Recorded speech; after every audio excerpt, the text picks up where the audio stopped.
فسبحان الذي لا يحصى امتنانه باللسان ولا بالقلم ونشهد أن لا إله إلا الله وحده لا شريك له لا ضد له ولا ند له ولا حد له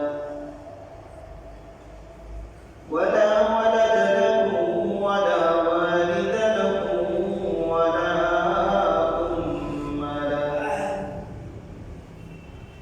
ثم نشهد أن حبيب ربنا وصمدنا وحبيبنا وطبيبنا وطبيب قلوبنا ومولانا محمد صلى الله تعالى عليه وعلى آله وأصحابه وبارك وسلم تسليما كثيرا أما بعد فأعوذ بالله من الشيطان الرجيم بسم الله الرحمن الرحيم ذلك بأنهم كرهوا ما أنزل الله فأحبط أعمالهم آمنت بالله صدق الله مولانا العظيم وصدق رسوله النبي الكريم ونحن على ذلك من الشاهدين والشاكرين والحمد لله رب العالمين سبحانك لا علم لنا إلا ما علمتنا إنك أنت العليم الحكيم سبحانك لا فهم لنا إلا ما فهمتنا إنك أنت الجواد الكريم شكرا محمد اللهم صل على محمد وعلى آل محمد كما صليت على إبراهيم وعلى آل إبراهيم إنك حميد مجيد اللهم بارك على محمد وعلى آل محمد كما باركت على إبراهيم وعلى آل إبراهيم إنك حميد مجيد कौनैन के मुख्तार खुदा तुमको बनाया कौनैन के मुख्तार खुदा तुमको बनाया उम्मत का निगाहबन खुदा तुमको बनाया मौला मेरा आका मेरा रहमत की नबी है मौला मेरा आका मेरा रहमत की नबी है ताजदार मदीना की दुआए आलमी है अशजार में कहते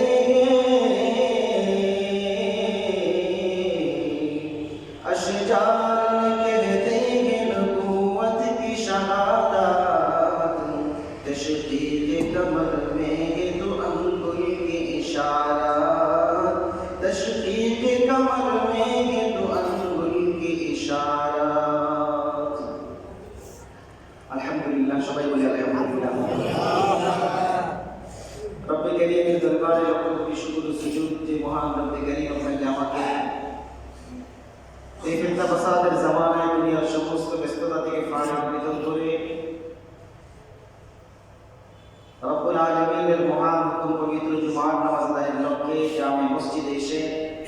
দ্বীনের কিছু কথা বলার শোনার জন্য বসার তৌফিক এনায়েত করেছেন। এই জন্য দিল থেকে কালিমাতুশ শুকর আদায় করি আলহামদুলিল্লাহ। আমাদের ধারাবাহিক আলোচনা চলতেছে নাওয়াকিজুল ঈমান তথা ঈমান ভঙ্গকারী কারণসমূহ। এর ভিতরে 4টা আলোচনা আমাদের রয়েছে যে আমাদের দৈনন্দিন জিন্দেগিতে চলতে গেলে বলতে গেলে মনের অজান্তে এমন কিছু কথা বা এমন কিছু কাজ আমাদের দ্বারা সংগঠিত হয়ে যায় যার দ্বারা আমার আপনার ঈমানের মতো মহামূল্যবান দৌলত নষ্ট হয়ে যায়। এমন কিছু কারণ যা যে ব্যক্তি বলে ওই ব্যক্তি বুঝে নাকি যাদেরকে বলতেছে তারা বুঝতেছে। সমাজের মধ্যে এমন মানুষ পাওয়া যায় যারা বুঝেও না যে কোন কথার কারণে তার ঈমান চলে গেছে। এবারের কথা ঠিক না? রব্বে কারীম আপনাকে আমাকে যে দৌলত দিয়েছেন, যে নিয়ামত দিয়েছেন, এর মধ্যে সবচেয়ে দামি সবচেয়ে মহামূল্যবান দৌলত হচ্ছে ঈমানের দৌলত। একজন ব্যক্তি দুনিয়াতে তার যত কিছু মালিক হওয়া দরকার সমস্ত কিছু মালিক সে হয়েছে। দুনিয়ার যত ক্ষমতা দরকার সমস্ত ক্ষমতা তার রয়েছে। দুনিয়ার যত সৌন্দর্য দরকার সমস্ত সৌন্দর্য তার আছে। কিন্তু ঈমানের মতো দৌলত না থাকার কারণে লোকটার দাম আল্লাহ রাব্বুল আলামিনের কাছে বিন্দু পরিমাণ। অন্যদিকে একজন মানুষ তার থাকার জন্য ভালো বাড়ির ব্যবস্থা নেই, পরিধানের জন্য ভালো কাপড়ের কোনো ব্যবস্থা নেই, খাবারের জন্য ভালো কোনো আহারের ব্যবস্থা নেই, কিন্তু আল্লাহ তাআলার দরবারে ওই লোকটার দাম কত বেশি ঈমানের কারণে যে 7 আসমান 7 জমিনকে যদি এক পাল্লায় রেখে দেওয়া হয়, একজন কালেমাওয়ালা মুমিনকে, একজন কালেমাওয়ালা ইমানদারকে যদি আরেক পাল্লায় রেখে দেওয়া হয়, কালেমাওয়ালা মুমিনের পাল্লায় আল্লাহ তাআলা কাছে ভারী। যেন ঈমানের মতো দৌলতের হেফাজত সংরক্ষণ যাতে কিভাবে হয় আমার আপনার কথা, তারই ধারাবাহিকভাবে আলোচনা চলতেছে। 4টা আলোচনা হয়েছে, আজকে 5ম নম্বর আলোচনা নাওয়াকিজুল ঈমান তথা ঈমান ভঙ্গকারী যে সমস্ত কারণগুলো। তার মধ্যে 5 নম্বর আলোচনা হচ্ছে মান আবগাযা শাইআন মিম্মা জাআ বিহি রাসূল সাল্লাল্লাহু আলাইহি ওয়াসাল্লাম ওয়া লাউ আমিলা বিহি কাফারা ইজমাআ।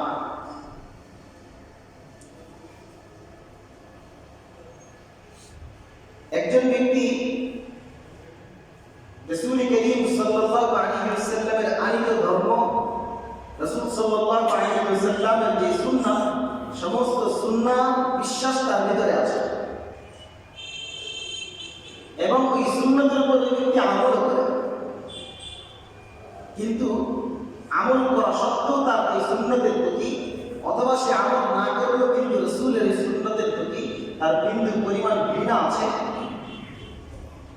শরীয়ত বলে ওই ব্যক্তির ঈমান নষ্ট হয়ে যায়। নাউযুবিল্লাহ।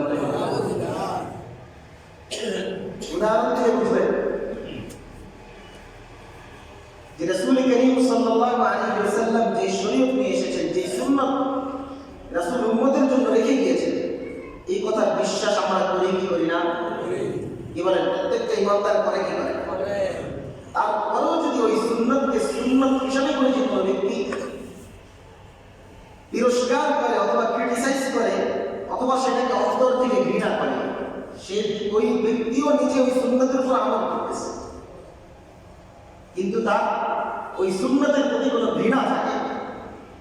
সমস্ত উলামায়ে কেরাম, সমস্ত ফিকাহবিদ, সমস্ত মুফাসসিরিন, মুহাদ্দিসিন, মুফতিয়ানে কেরামদের ঐক্যবদ্ধ সিদ্ধান্ত ওই ব্যক্তির ঈমান নষ্ট হয়ে যায়। কিভাবে? আল্লাহ রাসূল সাল্লাল্লাহু আলাইহি ওয়াসাল্লামের একটা সুন্নাত হচ্ছে দাড়ি। কি সুন্নাত? দাড়ি কার সুন্নাত? শুধু রাসূল করিম সাল্লাল্লাহু আলাইহি ওয়াসাল্লামের সুন্নাত নয়, এই দাড়ি এমন একটা সুন্নাত যে সুন্নতের উপর সমস্ত নবীরাই আমল করেছে। 10টা সুন্নত আছে যা শুধু এই উম্মতের জন্য সুন্নত নয়, যেটা সমস্ত নবীদের দ্বারা আল্লাহ তাআলা করেছে। আয়েশা উম্মুল ফিতরা আল্লাহ তাআলা 10টা সুন্নত উম্মতকে এমন দিয়েছেন, এই উম্মতকে যেই 10টা সুন্নতের উপর পূর্বকার যুগের নবীরা আমল করেছে। এর ভিতরে 1 নম্বর সুন্নাত হচ্ছে দাড়িকে লম্বা করা। এখন একজন ব্যক্তি দাড়ি লম্বা করলো, রাসূলের সুন্নাত দাড়ি লম্বা করলো, অথবা সে দাড়ি রাখলো না, আরেকজন যে রাখলো তার প্রতি বিভিন্ন ধরনের তিরস্কারমূলক কটুবাক্য বলল। কি বলে এরকম বলনেওয়ালা আমাদের সমাজে আছে না? দাড়ি রাখছে তো বলতেছে কি দাড়ি এই বয়সে রেখে দিয়েছিস, দাড়ি রাখার তো বয়স নেই। কি বলে আছে না?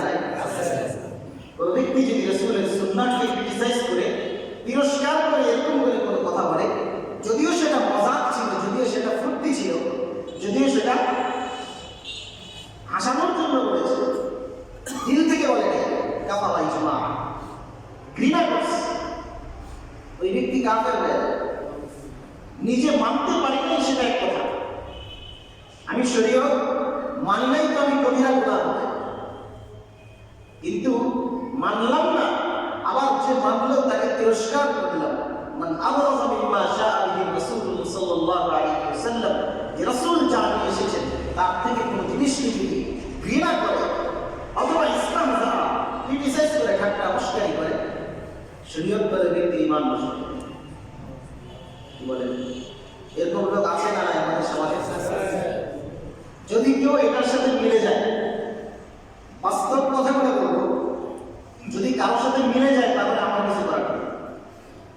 আমি কাউকে টার্গেট করে বলতেছি না, বা কাউকে টার্গেট করা আমার উদ্দেশ্য। উদ্দেশ্য কি? শরীয়তের সহিহ কথাগুলো উম্মতের সামনে পেশ করা, যাতে উম্মত যদি ভুলের মধ্যে থাকে ভুল থেকে ফিরে আসে। এই ভুল থেকে ফিরে আসার জন্য আহ্বান করবো, বলবো, বাস্তবতা করে তুলে ধরবো। সেটাকে যদি কারো ব্যক্তিগত চরিত্রের সাথে মিশে যায় তাহলে সেখানে আমার কিছু করার নেই। কি বলেন? কাউকে টার্গেট করার উদ্দেশ্য দাড়ি উম্মতের জন্য, এই উম্মতের জন্য, এই উম্মতের মধ্যে সবচেয়ে মজলুম, সবচেয়ে নির্যাতিত এক সুন্নাত। আজকে মুসলমান আর বেঈমান চেহার কোনো আলামত নেই। চেহারার দিকে তাকালে বোঝা যায় না লোকটা মুসলমান নাকি বেঈমান। কি বলেন আছে না? আছে। সমাজের মধ্যে অনেক মানুষ ভুল ধরে। আমি এক জায়গায় ইমামতি করছি, বলবো না, ওখানে আমার ব্যাপারে একটা সমালোচনা করছে, ইমাম সাহেব সালাম দেয় না, ইমাম সাহেব সালাম দেয়। এমন লোক এই মন্তব্যটা করেছে যার পুরা সাহেবের বডির দিকে 10 বার নজর বলে এলে বোঝা যায় না লোকটা মুমিন নাকি বেঈমান। এরকম হয় সাধারণত নতুন নতুন গেলে, যেমন আপনাদের এই সমাজে এসে ধোঁকা দিয়েছে,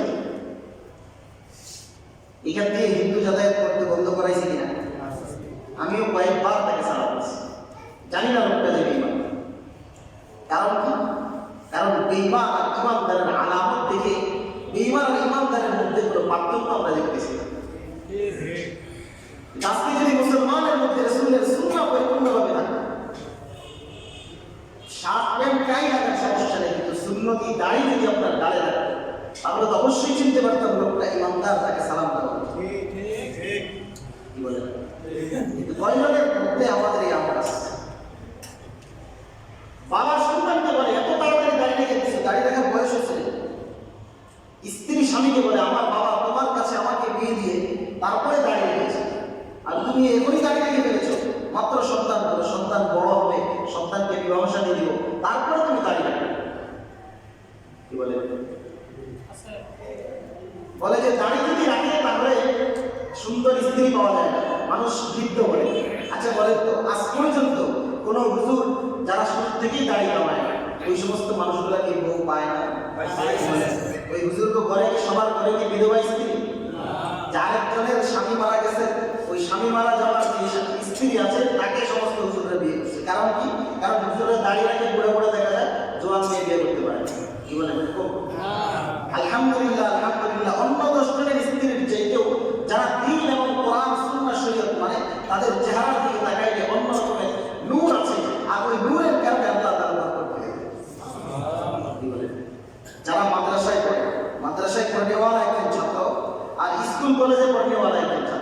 দুইজনকে পাশাপাশি দাঁড় করায় দুজনের চেহারার মধ্যেই ডিফারেন্স, পার্থক্য তৈরি হয়ে যাবে যে তার চেহারার মধ্যে দূর আছে। কথা বাস্তব না বাস্তব? তদ্রূপ যারা পর্দানিষ্ঠ, যারা দ্বীন আর শরীয়ত মেনে চলে, ওই সমস্ত মা বোনদের চেহারার মধ্যে ভিন্ন রকমের এক নূর।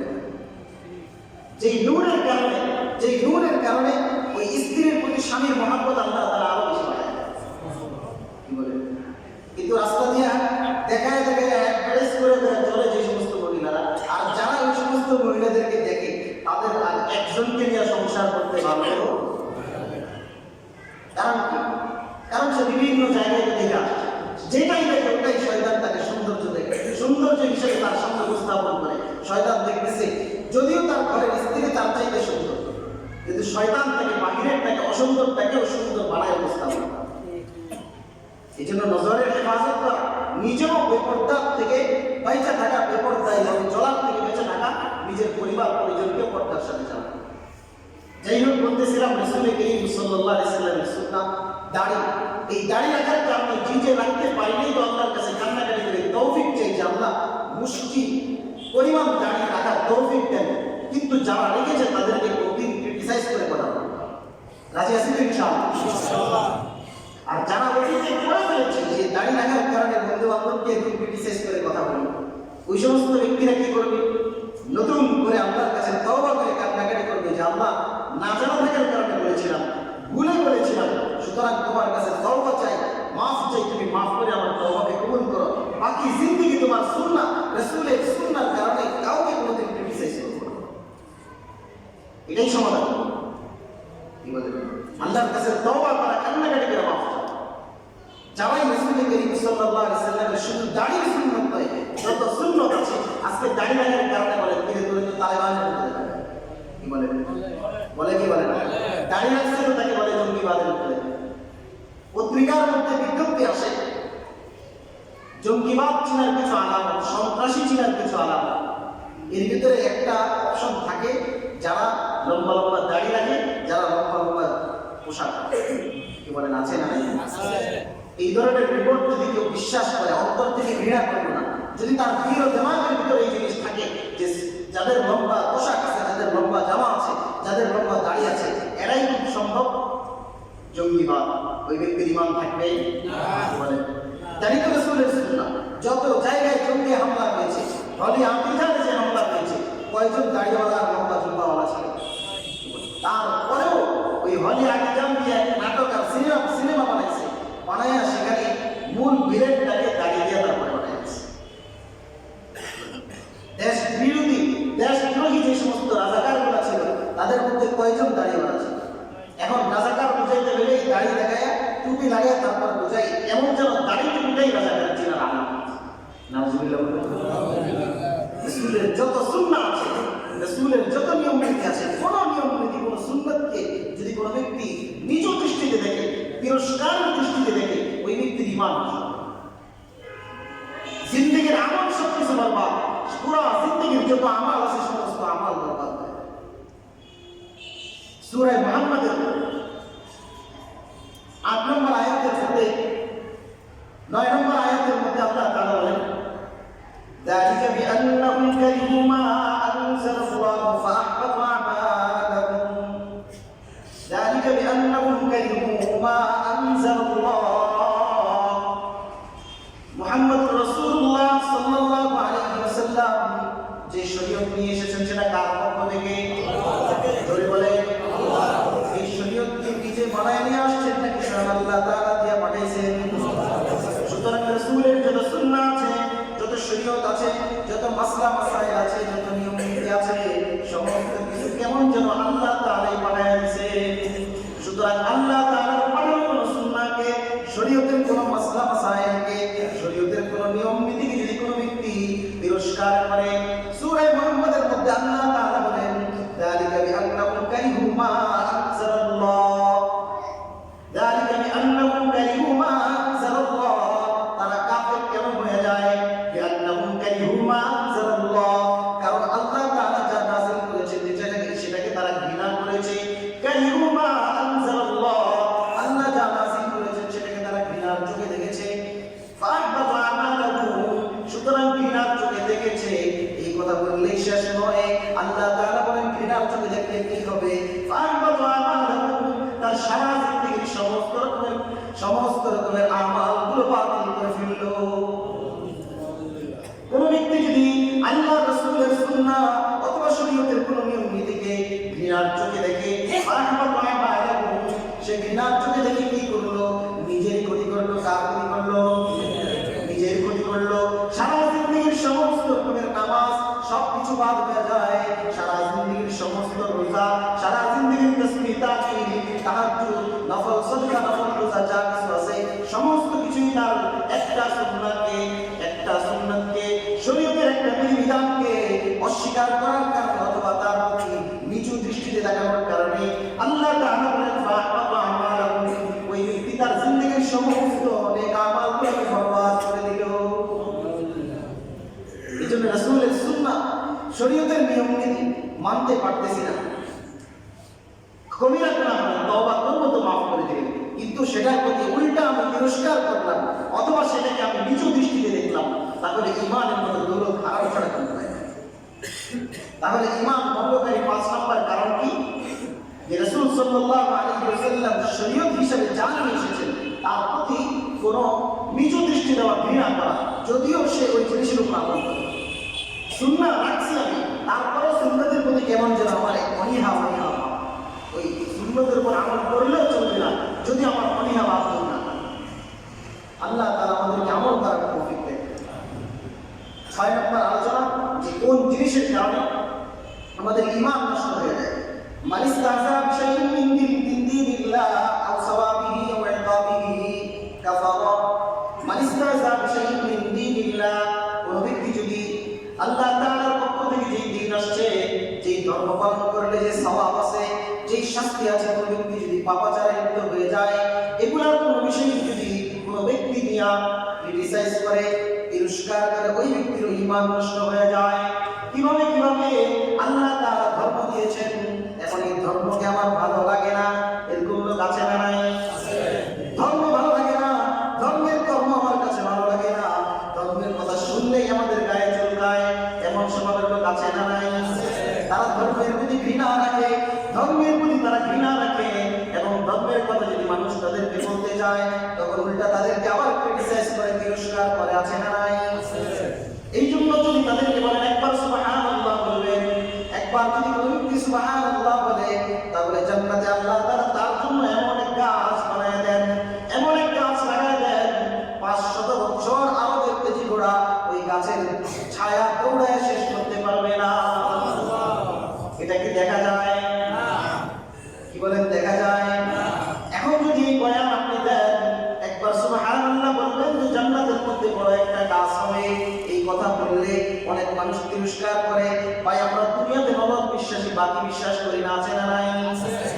এই জন্য কোন ব্যক্তি যদি এইভাবে নগদ বিশ্বাস করার কথা বলে যে আমরা অন্ধবিশ্বাসী নয়, দেখে শুনে বিশ্বাস করি, কি শুনে? দেখে শুনে বিশ্বাস করি, এই কথা বলে যদি কোন ব্যক্তি এই স্বভাবকে ক্রিটিসাইজ করে, অথবা যদি বলেন ভাই তুমি যদি শরীয়তের উপর যদি না চলো, তাহলে তো কাল কিয়ামতের ময়দানে তোমার জন্য বিশাল আযাবের কথা আছে, জাহান্নামের কথা আছে, কবরের জিন্দেগীর বিশাল আযাবের কথা আছে। এবার ওই ব্যক্তি সেটাকেও ক্রিটিসাইজ করে ফেলে দেয়, ভাই এই সমস্ত কথা কেন বলো, দুনিয়ার জিন্দেগি খাওয়া দাওয়া ভর্তি করো, দুইটা চোখ বন্ধ হয়ে যাবে, হায়াত শেষ হয়ে যাবে, তাহলে আবার কিসের আযাব, কিসের হিসাব নিকাশ হবে, এইগুলো আমি বিশ্বাস করি না।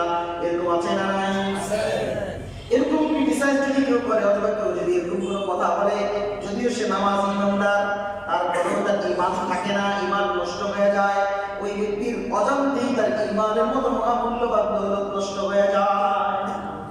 কি বলেন, এরকম আছে না? একবার সুবহানাল্লাহ বললে জান্নাতের মধ্যে বিশাল এক গাছ হয়ে যায়, এরকম। এটাকে বলে অন্ধবিশ্বাস।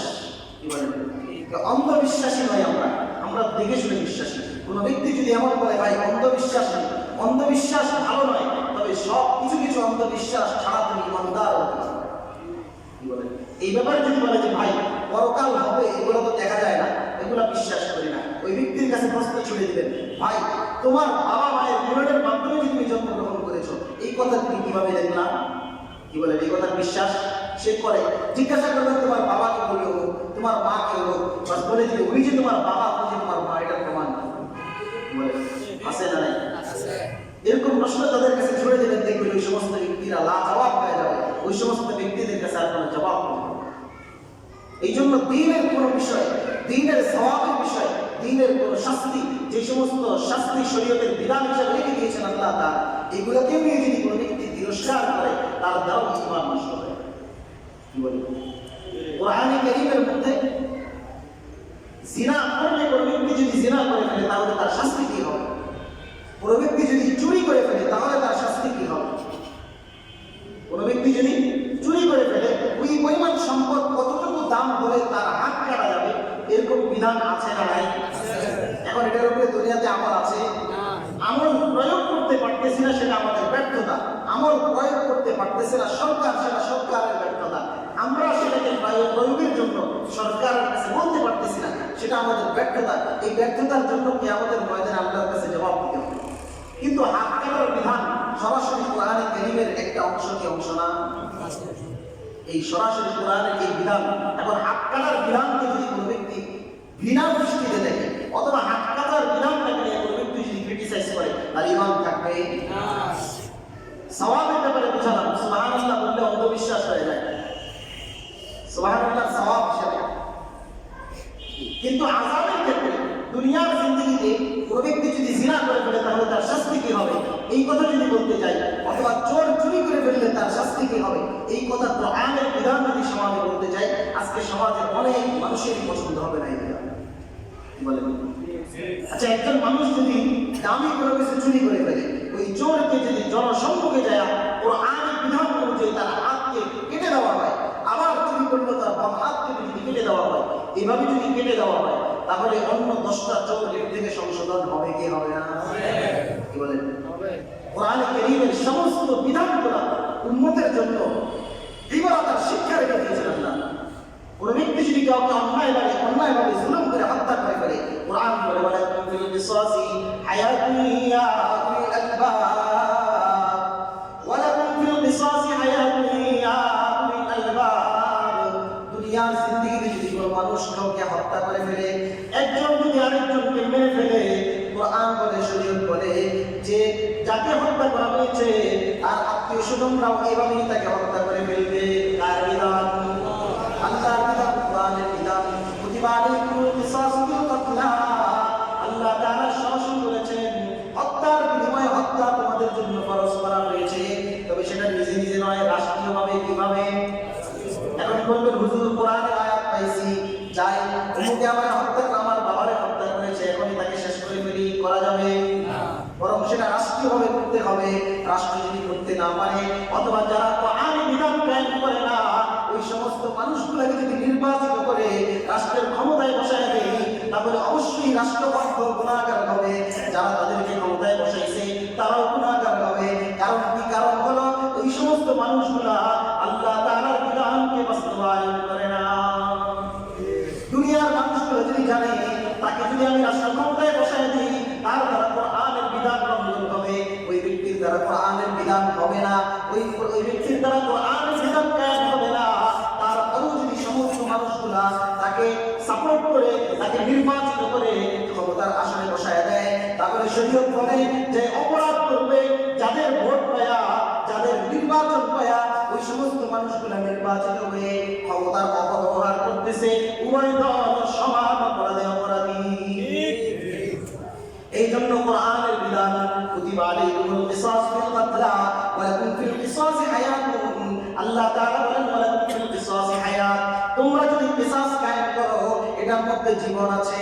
আচ্ছা বলেন তো, কোন ব্যক্তি যদি একজনকে হত্যা করলো, ওই হত্যাকারী মৃত ব্যক্তির পরিবার যদি তাকে যদি রাষ্ট্রীয়ভাবে হত্যা করায়, রাষ্ট্রীয়ভাবে যদি কোরআনের বিধান 10 জনের সামনে কায়েম করা হয়, আরো 10 জন খুনি যখন খুন করার ইচ্ছা করবে, তখন তো তার দিলের ভিতরে ভয় আসবে, আয় যদি আমার দুনিয়ার জিন্দেগিতে আমি খুন করলাম তাকে টাকার জন্য, অথবা ক্ষমতার জন্য, অথবা নিজের যে কোনো স্বার্থ হাসিলের জন্য, তাকে যদি খুন করি, পরক্ষণে তো আমাকেও দুনিয়ার থেকে শেষ করে দেওয়া হবে। এখন বলেন এই শেষ করে দেওয়াটা কি মরণ নাকি বাঁচা? বলে কোন ফিল কিসাসি হায়াতুন, যে যাকে হত্যা করলো পরক্ষণে হত্যাকারীকে আবার হত্যা করা হলো, তাহলে কিসাসের মধ্যে মরণ আছে না জীবন আছে? মরণ আছে, কিন্তু আল্লাহ বলেন ওয়ালা কুল কিসাসে হায়াতুন, কিসাস তোমরা হত্যার বিনিময়ে হত্যা করবে, এটার মধ্যে জীবন আছে কিভাবে? এই আয়াতের ব্যাখ্যায় মুফাসসিরিন কেরাম লেখেন দুনিয়ার জিন্দেগিতে যদি একজন হত্যাকারী যদি আবার তাকে কিসাস স্বরূপ হত্যা করা হয়, তাহলে এই ব্যক্তির অপরাধের কারণে তাকে হত্যা করা হয়েছে, কিসাস নেওয়া হয়েছে, এই বিষয়টা দেখে আরো 10 জন মানুষ সংশোধন হবে কি হবে না? ওই 10 জন মানুষ চিন্তা করবে, না আমি যদি তাকে হত্যা করি হয়তো বা পরক্ষণে ধরা পড়বো, আমাকেও হত্যা করে ফেলা হবে। বলেন এই 10 জন মানুষ যখন খুনের চিন্তা করবে, 10 জন মানুষ যখন আরেকজনকে মেরে ফেলার চিন্তা করবে, কোরআনের এই বিধান কায়েম যদি থাকতো, তাহলে অবশ্যই সমস্ত মানুষগুলো একজন আরেকজনের উপর হামলা করার সময়, একজন মানুষের উপর হামলা করার সময় অবশ্যই তার দিনের ভিতরে ভয় আসতো। এই ভয়ের কারণে ওই ব্যক্তি আরেকজনকে হত্যা করা থেকে বেঁচে থাকতো। কি বলেন কথা ঠিক আছে? কিন্তু কোরআন কারীমের বিধান কায়েম নাই, ঠিক আছে, ব্যর্থ আল্লাহ, আমরা আপনার কাছে মাফ চাই, করতে পারি নাই। কিন্তু এটার প্রতি যদি আমরা ঘৃণা অথবা এটাকে যদি আমরা ক্রিটিসাইজ করি, কোরআন কেমন বিধান দিল, একজন মানুষ একজনকে হত্যা করে ফেললো, তার বিনিময়ে নাকি তাকেও মেরে ফেলবে, এটা কেমন শরীয়ত? এই ধরনের কথা বলনেওয়ালা আছে না নাই? কোনো ব্যক্তি যদি জিনা করে, ওই ব্যক্তি ধরা খাইলো, ধরা খাওয়ার পরে জনসম্মুখে তার কোরআনের শাসন হচ্ছে, কোরআনের বিধান হচ্ছে ওই ব্যক্তিকে দৌড়া মারা হবে, রাষ্ট্রীয় হবে। কিন্তু ওই ব্যক্তি জিনাকারী আজকে রাতের অন্ধকারে জিনা করে, আবার সে দিনের আলোতে বড় সুফি সেজে যায়, কিন্তু তার উপর শরীয়তের বিধান কায়েম হয় না, বিধায় আরো 10 জন মানুষ আজকে জিনা করার মতো দুঃসাহস হয়ে যায়। আজকে যদি কোরআনের বিধান কায়েম হইতো, কোরআনের বিধান কায়েম তো হয় না, বরং কোরআনে কারীমের বিধান যদি কায়েম করতে চায় যারা, তাদেরকেও মানুষ কি করে ঘৃণার দৃষ্টিতে দেখে। হযরতে হাফিজ হুজুর রাহমাতুল্লাহি আলাইহি তিনি যখন নির্বাচন করেছিলেন, কি বলেন মনে আছে না নাই? আলী সাহেব মনে আছেন? হযরতে হাফিজ হুজুর রাহমাতুল্লাহি আলাইহি প্রেসিডেন্ট নির্বাচন করেছিলেন। দুনিয়ার সমস্ত মানুষগুলো তাকে শ্রদ্ধা করে স্মরণ করে, বাংলার সমস্ত উলামায়ে কেরাম তার সাথে এই নির্বাচনের মধ্যে অংশগ্রহণ করেছিলেন। কিন্তু এক শ্রেণীর মুমিন নামক মুনাফিক ওই সমস্ত মানুষগুলা হাতকে একটা গাছের মধ্যে ঝুলায় রাখছে, হাতকে একটা গাছের মধ্যে ঝুলায় রেখে বলে, মুহাম্মদুল্লাহ হাফিজ যদি ক্ষমতায় যায় তাহলে তোমাদের হাত এভাবে কাইটা গাছের মধ্যে ঝুলায় রাখবে। কারণ কি? ওই মুহাম্মদুল্লাহ হাফিজ যদি ক্ষমতায় যায় তাহলে সে কোরআনের বিধান কায়েম করবে, সামান্য চুরি করবা তো মুহাম্মদুল্লাহ কি করবে? হাতকে একটা গাছে ঝুলায় রেখে দিবে, হাত কাটবে। এইভাবে মানুষকে ভয় দেখাইছে, না এই দেশে কোরআনের বিধান কায়েম করা যাবে না। ওই সমস্ত মানুষগুলা ইমানদার, ঈমান আছে নাকি গেছে? সুতরাং কোরআনের কোন বিধান মানতে পারলাম না, এই জন্য আল্লাহর কাছে মাফ চাইব। কিন্তু কোরআনের বিধান, শরীয়তের কোন বিধানকে ক্রিটিসাইজ করব না, শরীয়তের কোন বিধানকে নিচু দৃষ্টিতে দেখব না। বলে তো আছে ইনশাআল্লাহ। কোরআনের একটা বিধান ডক্টর জাফরুল্লাহ চৌধুরী, নাম শুনছেন কি শুনেন নাই? হ্যাঁ, টকশো হয়েছে, টকশোর ভিতরে তাকে প্রশ্ন, তার মনের ভিতরে প্রশ্ন যে রাসূল করিম সাল্লাল্লাহু আলাইহি ওয়াসাল্লামের স্ত্রীগণ যারা ছিলেন, রাসূলের ইন্তেকালের সময় 9 জন স্ত্রী জীবিত ছিলেন। কতজন? 9 জন। এই স্ত্রীগণ জীবিত ছিলেন, রাসূলের ইন্তেকালের পরে তাদেরকে আর কেউ বিবাহ করতে পারবে না। কারণ কি? কারণ কোরআন আয়াত নাযিল করে দিয়েছে যে নবী হচ্ছে পিতার সমতুল্য, নবীর স্ত্রীরা তাহলে কি সমতুল্য? আন-নাবিয়্যু আওলা বিল মুমিনিনা মিন আনফুসিহিম ওয়া আযওয়াজুহু উম্মাহাতুহুম। আন-নাবিয়্যু আওলা বিল মুমিনিন, নবী কোরআনে কারীমের আয়াত, আন-নাবিয়্যু আওলা বিল মুমিনিন, নবী সমস্ত মুমিনদের চেয়ে উত্তম।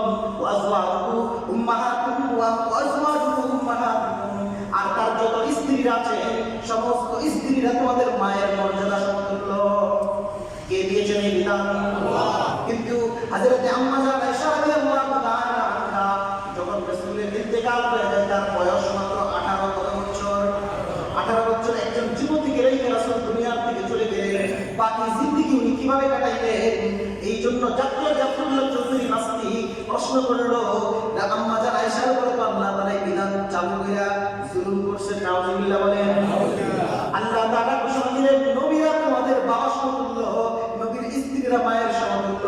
এখানে কলম ধরার অথবা জবান খোলার কোনো অধিকার কারো আছে? দুনিয়ার কোনো মানুষের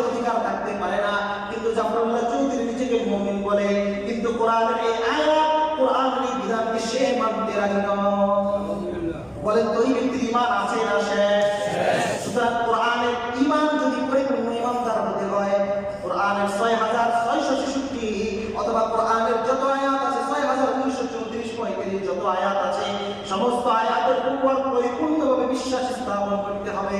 কিন্তু যদি কোনো ব্যক্তি কোরআনের সমস্ত আয়াতের উপর বিশ্বাস আনলো না, সমস্ত আয়াতের উপর বিশ্বাস আনলো কিন্তু একটা আয়াত সে বিশ্বাস করে না, একটা আয়াত কি করে না, বিশ্বাস করে না, ওই ব্যক্তি ঈমানদার হতে পারবে? ঈমানদার হতে হলে সবের উপর বিশ্বাস করা লাগবে। ঈমান যেতে হলে সবগুলোকে অস্বীকার করা লাগে না। একটা আয়াত অথবা একটা বিধান অথবা একটা বিধানের কিঞ্চিতকেও যদি কেউ অস্বীকার করে তার ঈমান চলে যায়। কি বলেন? ওই সমস্ত মোসওয়ালা বুদ্ধিজীবী যারা নিজেদেরকে বুদ্ধিজীবী পরিচয় দেয়, নিজের বুদ্ধি বিক্রি করে করে খায়, দেশ এবং সমাজের মানুষগুলোকে ধোঁকা দেয়, আবার নিজেকে ঈমানদার বলে পরিচয় দেয়। শরীয়ত বলে, ডক্টর জাফরুল্লাহ তুমি কোরআনের ছোট আয়াত, ওই আয়াতের প্রতি পরিপূর্ণ বিশ্বাস স্থাপন করতে পারো না, তুমি প্রকৃত ঈমানদারই নও। এই জন্য কোরআনের কোনো বিধান, শরীয়তের কোনো বিধানের প্রতি বিন্দু পরিমাণ কোনো সন্দেহ অথবা তিরস্কার করা যাবে না। এই জন্য নওয়াকিবুল ঈমান তথা ঈমান ভঙ্গকারী ৬ নম্বর কারণ হলো যে মান ইস্তাহজা বিশাইইন মিন দীনিল্লাহ, যে আল্লাহ তাআলার দ্বীনের শরীয়তের কোনো বিষয়কে যদি কোনো ব্যক্তি তিরস্কার করে, আও সাওয়াবিহি অথবা সাওয়াবকে যদি অস্বীকার করে, তিরস্কার করে, আও ইকাবিহি অথবা কোরআনের শরীয়তের যে সমস্ত বিধান আছে, আযাব আছে, যে সমস্ত বিধান আযাব আছে, ওই আযাবের কোনো বিষয়কে যদি সে তিরস্কার করে, কাফার, ওই ব্যক্তি বেঈমান হয়ে যায়। কারণ কি? দলিল কি? কোরআন কারীমের সূরা তাওবার ৬৫-৬৬ নম্বর আয়াতের মধ্যে আল্লাহ তাআলা বলেন, কুল আবিল্লাহি ওয়া আয়াতিহি ওয়া রাসূলিহি, হে নবী আপনি মুমিনদেরকে বলে দেন আবিল্লাহি ওয়া আয়াতিহি, মুনাফিকদেরকে বলে দেন আবিল্লাহি ওয়া আয়াতিহি, যে তোমরা কি আল্লাহ তাআলার প্রতি ঈমান এবং রাসূলের প্রতি ঈমান আনো। আবিল্লাহি ওয়া আয়াতিহি ওয়া রাসূলিহি, ওই আল্লাহ তাআলার প্রতি তোমরা ঈমান আনো। মুনাফিকরা বলে আমরা ঈমান আনছি, কিন্তু আল্লাহ তাআলা বলেন হে নবী আপনি তাদেরকে বলে দেন আবিল্লাহি, তোমরা আল্লাহর প্রতি ঈমান আনছো, ওয়া আয়াতিহি, আল্লাহর যত কোরআনের আয়াত আছে, যত বিধান আছে, সমস্ত বিধানকে ঈমান আনছো, তাই না আনছি, ওয়া রাসূলিহি, কি তোমরা রাসূলের প্রতি ঈমান আনছো। কুনতুম তাস্তাযিউন, কিন্তু আল্লাহর বিধানের ব্যাপারে তোমরা, আল্লাহর বিধানের ব্যাপারে যদি তোমরা কোনো তিরস্কার করো, কুনতুম তাস্তাযিউন, কিন্তু তোমরা তো রাসূলের বিধান, কোরআনের আয়াত, আল্লাহ তাআলার প্রতি তিরস্কার করো। হে নবী আপনি ওই সমস্ত মানুষগুলা যারা দ্বীন আর ঈমান আর ইসলামের ব্যাপারে তিরস্কার করে, তাদেরকে আপনি বলে দেন লা তা'তাদিরু ক্বাদ কাফারতুম বা'দা ঈমানিকুম, ওয়া না তোমরা ওযর পেশ করো না, বলবা যে হুজুর এমনি বলে ফেলাইছি, এমনি বলছি, আমরা তো ঈমানদার, ওই হ্যাঁ আমি ঈমান আনি, তবে আমি কোরআনের এই আয়াতের ব্যাপারে পরিপূর্ণ আস্থা অর্জন করতে পারলাম না, পরিপূর্ণভাবে এই বিধান আমার কাছে ক্লিয়ার হয় নাই। জাফরুল্লাহ চৌধুরীর কথা, কিন্তু তাকে যদি জিজ্ঞাসা করেন আপনি কি ঈমানদার বা না ঈমানদার, আল্লাহ বলেন লা তা'তাদিরু, কয় না না না তোমার এই ওযর গ্রহণযোগ্য হবে না, ক্বাদ কাফারতুম বা'দা ঈমানিকুম, কয় ও জাফরুল্লাহ তুমি ঈমান আনছো, ঈমান আনার পরে মুহাম্মদুর রাসূলুল্লাহ সাল্লাল্লাহু আলাইহি ওয়াসাল্লামের স্ত্রীদের ব্যাপারে এই আয়াত নিয়ে তুমি ক্রিটিসাইজ করে তো ঠাট্টা করেছো, অথবা এই আয়াতের প্রতি তুমি সন্দেহ পোষণ করেছো, ক্বাদ কাফারতুম বা'দা ঈমানিকুম, তুমি তোমার ঈমান আনার পরে অবশ্যই তুমি কাফের হয়ে গেছো। কি বলেন? এই জন্য কোরআনের কোনো বিধান অথবা মুহাম্মদুর রাসূলুল্লাহকে অথবা মুহাম্মদুর রাসূলুল্লাহর কোনো সুন্নাহকে ক্রিটিসাইজ তিরস্কার করা যাবে না। সমস্ত কিছুর পর আমার দিন বুঝুক আর না বুঝুক, আমার দেওয়ার বুঝুক আর না বুঝুক, আমি মানতে পারি যে না পারি, কিন্তু আল্লাহ তাআলা যে বিধান নাযিল করেছেন, রাসূল আরবি সাল্লাল্লাহু আলাইহি ওয়াসাল্লাম যে হাদিস বলেছেন, যে সুন্নাহ উম্মতের জন্য রেখে গিয়েছেন, সেটা আসমান জমিন মিথ্যা হতে পারে, কিন্তু আল্লাহর কথা মুহাম্মদুর রাসূলুল্লাহ সাল্লাল্লাহু আলাইহি ওয়াসাল্লামের কথা কোনোদিন মিথ্যা হতে পারে না। এই জন্য কোন তিরস্কার অথবা কোন সন্দেহ বিন্দু পরিমাণ আমি বুঝি নাই, ওই পরিমাণ বুঝার আকর আমার নাই, কিন্তু আমি বুঝি না বিদায় সেটা আল্লাহ ঠিক করেন নাই, আল্লাহ বেঠিক করেছেন, এটা করা যাবে। জাফরুল্লাহ চৌধুরীর আরেকটা কথা, যে আল্লাহ তাআলা নারীদেরকে অধিকার দিয়েছেন, ঠিক সব ধর্মের চাইতে ইসলাম ধর্ম নারীদেরকে অতিরিক্ত অধিকার দিয়েছে, কিন্তু সম্পদ বন্টনের ক্ষেত্রে ছেলে পাবে, ছেলের অর্ধেক পাবে মেয়ে, এটা আমি মানতে পারলাম না। কিন্তু আল্লাহ তাআলা কোরআন কারীমের আয়াত মিসলু হাসিল উনসাইয়িন, দুইজন মেয়ে সন্তান মিলে যা পাবে একজন ছেলে সন্তান ওই সমানই পাবে। এখন এই বিধান কার? জাফরুল্লাহ চৌধুরী বলে, না না, আমি এই কথাকে বিশ্বাস করতে পারলাম না, কেমন যেন আমার বুঝে আসে না। ও মাথা মোটা, তোমার দিমাগের ভিতরে গোবর আছে, তোমার মাথার ভিতরে গোবর ভিজাই তুমি বুঝো না। কিন্তু আল্লাহ তাআলা 400 বছর আগে যে আয়াত নাযিল করেছেন, এই আয়াতের মধ্যে বিন্দু পরিমাণ কোনো সন্দেহ ঈমানদার করতে পারে না। এই জন্য ঈমানের ব্যাপারে কাউকে বিন্দু পরিমাণ কোনো ছাড় দেওয়ার কোনো সুযোগ নেই। ঈমান যাতে নষ্ট না হয়, আমি পরিপূর্ণ আমল করতে পারি না সেটা এক কথা, কিন্তু আমার ঈমান নষ্ট হয়ে যায়, এই ব্যাপারে বিন্দু পরিমাণ ছাড় দেওয়ার কোনো সুযোগ নাই। কি বলেন? ঈমান যাতে নষ্ট না হয়, ঈমান চোরারা, ওই সমস্ত মানবতা বুদ্ধিজীবী বুদ্ধির ব্যবসায়ী যারা, ওই সমস্ত মানুষগুলোর কথা অথবা আমার দলের অথবা আমি যাদেরকে অনুসরণ করি ওই সমস্ত ব্যক্তিদের কোনো কথার দ্বারা প্ররোচনায় পড়ে, কথার দ্বারা প্ররোচনায় পড়ে যাতে আমার ঈমান নষ্ট না হয়, এই জন্য আমাকে সজাগ থাকতে হবে। কি বলে? ইনশাআল্লাহ। আল্লাহ তাআলা আমাদেরকে কথাগুলো বুঝান, আমল করার তৌফিক দান করুন। ওয়া আখিরু দাওয়ানা আলহামদুলিল্লাহি রাব্বিল আলামিন।